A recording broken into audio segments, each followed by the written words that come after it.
So welcome to Afrika Tuungane. This is a flagship program under Honorable Media Africa, trying to seek and find solutions to 4 major intergenerational problems and challenges in Africa.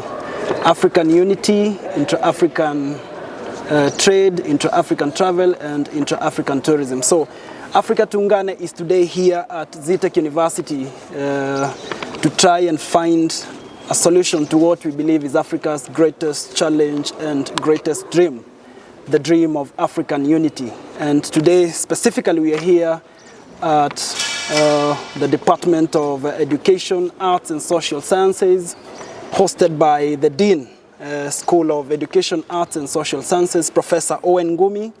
We're going to have a conversation about what is our candidate for this challenge, this petition, and the dream of African unity. Kiswahili language as Africa's common language and lingua franca. Professor Owen Ngumi is the dean in charge of this school, under which Kiswahili language falls. So, welcome to Afrika Tuungane, Professor Owen Ngumi. Thank you very much, Hezbon. Karibu Afrika Tuungane. Karibu Zetech University. I am Professor Owen Ngumi, Dean of the School of Education, Arts and Social Sciences at Zetech University. Our programs under the school that are very relevant to the program that you are interviewing me about. Correct. We have Kiswahili students specializing in Kiswahili. We also have students of hospitality and tourism in my school. Correct. And we also have students of international relations and diplomacy. Yes. So those are, I've had the 4 pillars under which your advocacy is anchored. Correct. Are well taken care of by our programs in our school. So thank you very much and welcome once Asante again. sana, Professor Owen Ngumi. You know, today I really feel at home because I'm an alumni of this university. Yes. So I would want us to have a very lively and incisive conversation about Kiswahili as Africa's common language and lingua franca. So, Professor, I would want us to get right into it with our first point of conversation. And here is the question. So what advantages in terms of language utility does Kiswahili as a language have over the other 5 official languages of the African Union, which are all colonial languages, the likes of English, French, Portuguese, Spanish, and Arabic? Thank you very much. First, I'm delighted to have you back here as an alumni of this great university, doing great things for Kenya and Africa. Yes. I'm really proud of that. And wish that more alumni who are shining out there would also have opportunity to come back to the university. Now back to your question. Yes. Colonial languages, correct. That is French, English, Portuguese, and Spanish. Correct. Now, those languages were introduced to us, Arabic through the spread of Islam. The others came from the Europeans who colonized us in the last century. And we are many tribes, and therefore we speak many languages in Africa. Correct. However, by just a quick analysis, the language that can really unite Africa is Kiswahili. Correct. Kiswahili currently is spoken across all the Eastern and the Central African countries. Sure. Having strong roots in the Bantu languages, it means that it can easily be understood by everybody on the southern side of Africa. Correct. It also means that it can be understood, if properly taught, by practically everybody in the western part of Africa. Correct. For Africa to unite, we must be able to speak to one another. Sure. We must be able to communicate in order for us to trade, in order for us to tour, in order for us to have a common purpose. Correct. As Africans. Correct. And therefore, Kiswahili has a greater edge. First, because it is not a foreign language, it is our own language that we coined here in Africa. Sure, sure. Secondly, because Kiswahili has developed a syllabus for teaching. Yes. Has very strong institutions for research. Correct. Practically, we have coined words in Kiswahili for everything, including the emerging technologies. And therefore, we can be able to teach Kiswahili to everybody. It has the greater edge of becoming the official language of Africa than any other language, a language that we can all be proud of, that does not have religious or colonial connotations. Absolutely. Yes. Yes. Thank you, Professor, for that very deep response. And that feels like you have responded to question 2, but I still think you can maybe reiterate or emphasize on it, because question 2 goes, what would make Kiswahili the best candidate in the pursuit of a common language and lingua franca for Africa and Africans?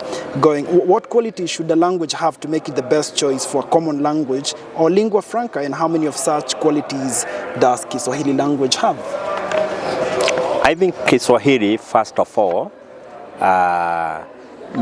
it could be from my own bias of having learned Kiswahili from my early years, but I feel that it is a simple language to learn. The other languages are not as easy to learn as Kiswahili. Even English, which I also grew up speaking, is not as easy to learn as Kiswahili is. Absolutely. Secondly, Kiswahili has grown from so many African languages, and therefore the terminology in Kiswahili, the tenses in Kiswahili, Correct. The vocabulary generally in Kiswahili can very easily be understood by almost all African languages. Sure. Good. That's a good response. On to our next point of conversation. Kiswahili as an African, 1, 2, Pan-African, 3, indigenous language. What makes Kiswahili language African? Number 1, African, 2, Pan-African, and 3, indigenous. Okay. It is an African language because it was coined and it is spoken in Africa. Correct. It is also an indigenous language because it has drawn from our Bantu speaking dialects. Correct. And it has also improved its vocabulary. Correct. By drawing from the African languages that we have. It is also Pan-African in the sense that many of our people who have represented Africa in dialogues out there have used Kiswahili. Correct. Mwalimu Julius Nyerere was very proud of Kiswahili, that he actually advocated from early days that it be the language to be spoken in East Africa and Africa. Correct. And therefore, it is a Pan-African language to that extent. Correct. On to a fourth point of conversation. Kiswahili as number 1, natural, number 2, neutral, number 3, non-ethnic, and number 4, non-tribal language. What gives Kiswahili these 4 qualities? Kiswahili has developed over time, over the centuries. Sure. From a language spoken by a few people to a language that has grown and drawn from so many other African dialects. Sure. So I would say that it is actually a melting pot of very many languages in Africa. Sure. Therefore, that makes it, above all the descriptors that you have used to describe it, to me I'll say it is a multilingual. Yes, it is a multilingual. That's why it suits so well to be the lingua franca of Africa. Correct. Yes, it has combined so many languages. Therefore, it cannot be owned by a single tribe or a single grouping to say that we own Kiswahili. In fact, Kiswahili now has become owned by so many Africans. Sure. So no particular maybe ethnic group or tribe can lay claim and say they own Kiswahili. No. Yes. Professor, from a scholar perspective, comparing Kiswahili language to other languages like other big languages spoken in Africa, the likes of, let's say, Zulu, let's say Kikuyu in Kenya, let's talk about Hausa in Nigeria and parts of West Africa, and other ethnic or tribal languages like the other big Yoruba in Nigeria. Wouldn't it be correct from a scholar perspective to say Kiswahili is non-tribal compared to those languages that are just precisely the point? Yes. If you go to Uganda and you talk about Luganda, correct. It's a language of the Baganda. Correct. You have told us about Hausa. Hausa. It is a language of the Hausa people. Hausa people of Nigeria. The Zulu is the language of the Zulu, spoken in KwaZulu Natal in South Africa. Correct. Kikuyu is a language of the Kikuyu tribe. Correct. Who are in central Kenya. Correct. But Kiswahili, look at Kiswahili. You go to DRC, people are speaking Kiswahili. Sure. You go to Rwanda, people are speaking Kiswahili. Correct. You go to Uganda, people are speaking Kiswahili. You go to Southern Sudan, people are speaking Kiswahili. Correct. And therefore, as far as Cameroon, people are speaking Kiswahili. Correct. So, who would say that Kiswahili is a tribal language? Nobody. I have also seen that, observed that many people who have learned a bit of Kiswahili, correct, when they go to other countries and they have especially the Bantu speaking, they interact with the Bantu speaking people, correct, they tend to understand even the local language a bit better because of their Kiswahili background. So the Kiswahili background provides a better understanding of our other African languages. Other African languages. Yes, very well. Great. On to our next point of conversation.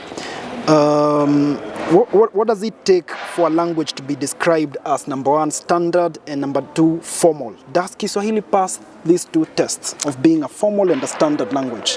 It does. Correct. The East African countries have been teaching Kiswahili as a school subject, meaning that it has developed its own terminology, phonetics, phonology, syntax. Correct. And therefore, it is a standard language. It is a standard language just like any other. Correct. The fundamentals of teaching a language as understood from those other languages that you are talking about, be they French or English, are still the same that are followed in the teaching of Kiswahili. So Kiswahili has developed its own curriculum, it has developed its own way of teaching, methodology of teaching, correct, and therefore it can be taught to anybody because the structures are there. Correct. The books are there. Correct. The dictionaries are there. The storybooks are there. The oral literature stuff is there for Kiswahili. Great. Going back to something you mentioned, Professor, which also forms part of our next point of conversation. So what makes Kiswahili language an easy language to learn compared to other languages? That might be a bit difficult for me to say, but I'll put it this way. Correct. Most of our African languages have the same consonants and vowels like Kiswahili. And therefore, it makes it easier in pronunciation. Correct. It makes it easier in tenses. And therefore I would say that for an African, Kiswahili would be much easier to learn, correct, than even other languages. You find that people are able to speak Kiswahili even if they have not had any formal learning of Kiswahili in school. Unlike English and sure, French, where it is a little bit more difficult for somebody to speak those languages without going to school to learn.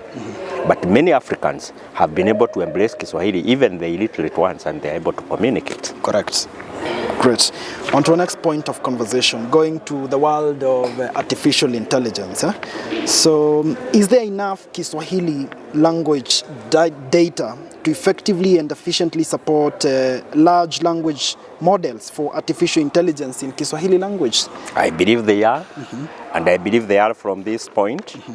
Last year, but when I bought my iPhone, I realized that now the current iPhones are having Kiswahili as a language. And remember that the models that are being used for interpretation and autocorrecting and all that are AI models. AI models. And therefore, if we can be able to have Kiswahili words for everything on phone, then it means that we have enough vocabulary, we have enough Kiswahili for any AI model. Correct. Yes. So great. From where you sit, Professor, as the head of this department that teaches Kiswahili, so how many Kiswahili degree and diploma holders do Kenyan universities and colleges produce in a year? How many Kiswahili graduates has Zetech University produced so far, and how many are currently enrolled? And is there a surplus of Kiswahili graduates in Kenya in terms of Kiswahili teachers, demand and supply in the line of Africa may need Kenya to supply them with Kiswahili teachers to teach their people Kiswahili? Do we have enough graduates in Kenya who can be sent to other African countries to teach Kiswahili? Okay, I may not have the national statistics with me. Correct.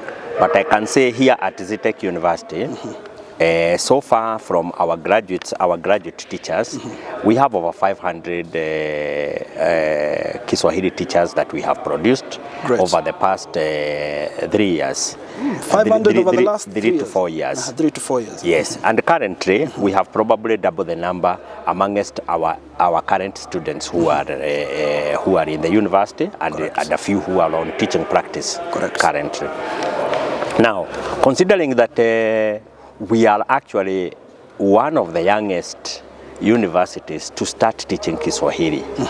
We have our older universities in Kenya that have been teaching Kiswahili, right from the mother university, the University of Nairobi. Correct. Up to now we have about 71 universities in Kenya that are teaching Kiswahili. All of them are having a component of Kiswahili, either as a language in let's say Bachelor of Arts Kiswahili, combined probably with some other subject, or Bachelor of Education Kiswahili combined with another subject.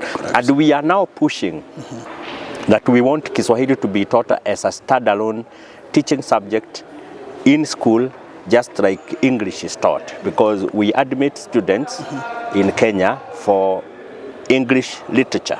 So they teach English language and they teach English literature. We now want Kiswahili, and we are lobbying. The deans of schools of education in Kenya are lobbying. We wanted to have a Kiswahili teaching degree where we shall have 2 subjects, Kiswahili language, lugha, and the Kiswahili fasihi. The other thing is that we are also exporting teachers to our other African countries to teach Kiswahili. So you find that a country like Rwanda has already embarked on teaching Kiswahili curriculum. So there are so many Kenyan teachers who have gone to Rwanda to assist the country to bring up its Kiswahili prowess. And also our other African countries like Southern Sudan. You may also have seen that the Chinese are also learning Kiswahili. The Chinese have discovered that one of the ways to get into Africa for trade is to be able to speak to us in our language. Therefore, in our language. Therefore, they are employing our teachers. They are going there. They are teaching the Chinese Kiswahili, and some of them are excelling in speaking Kiswahili. Of course, we have had Tanzania as a country that has advocated Kiswahili longest in our continent. They have also trained so many teachers in Kiswahili who are working in Tanzania, in East Africa, in Africa, and out of Africa. So the opportunities are there, and they are immense. In fact, if the African Union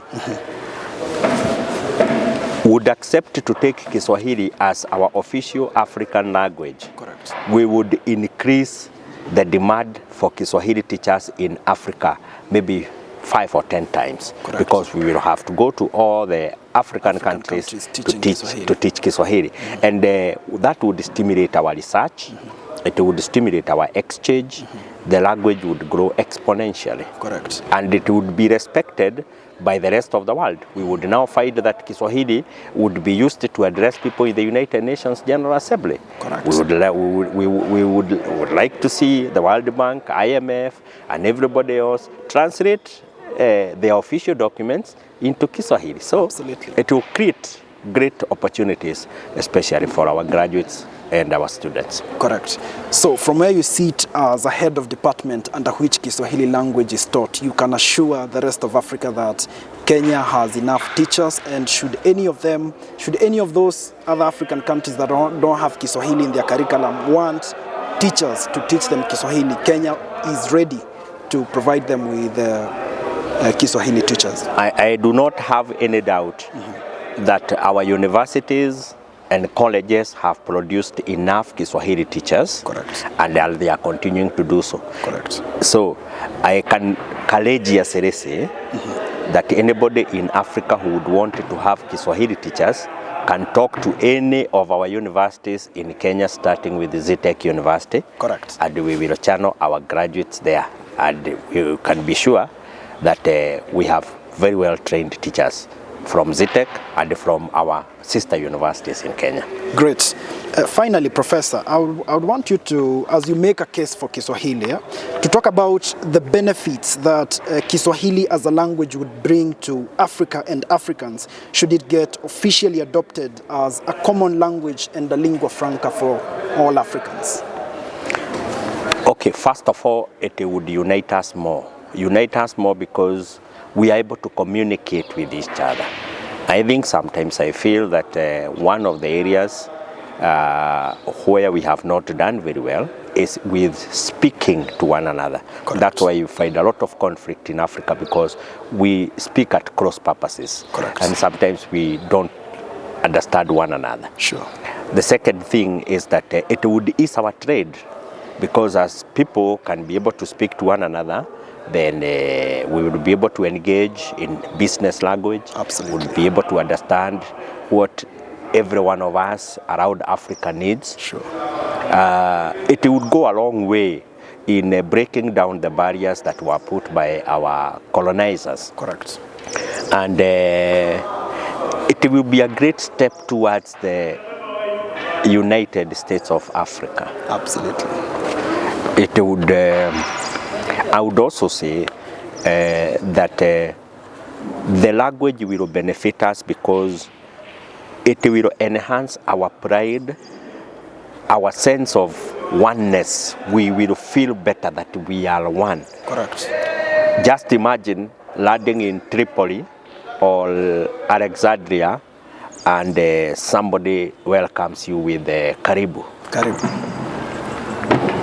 You'll feel totally at home. You feel totally at home. Yes, yes. Imagine walking into University of Timbuktu In Mali. and finding Mali and finding a school of Kiswahili.